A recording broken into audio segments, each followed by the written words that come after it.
மணல் கொள்ளை, கனிம வள கொள்ளை, இன்னும் எக்கச்சக்கம். திராவிட முன்னேற்ற கழகத்தை சேர்ந்த கனிம வள கொள்ளை சிறிய வீடியோ. கனிம வள கொள்ளை பல மாவட்டத்தில் அரங்கேற்றப்பட்டு இருக்கிறது. அதில் முக்கியமாக கன்னியாகுமரியிலிருந்து மலைகளை எடுத்துக்கொண்டு கேரள மாநிலத்தில் கனிம வள கொள்ளை அரங்கேற்றப்பட்டிருக்கிறது. திமுக ஆட்சியில் பகலும் இரவுமாக நடந்துட்டு இருக்கு.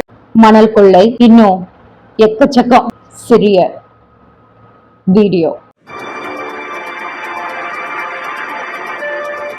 பாலைவனம் போல் காட்சியளிக்கும் திருப்போரூர் அருங்குன்றம் ஏரிதான் இது. மணல் கொள்ளையில் திமுகவினால் ஏற்படும் அவலநிலை. மணல் கொள்ளை. செந்தில் பாலாஜி அவர் திமுகவில் இணைந்தது முதல் காவிரி ஆற்று மணலை கொள்ளையடிக்க மாஃபியாக்களுக்கு ஆதரவாக இருப்பது என திமுகவின் ரத்தத்தில் ஊறிய அதே ஊழல் கலாச்சாரம் இவரிடமும் அப்படியே ஒட்டியுள்ளது. இதனால ஆறுகள் பாதிப்பு, நீர் மட்டம் குறைவு, விவசாயம் பாதிப்பு.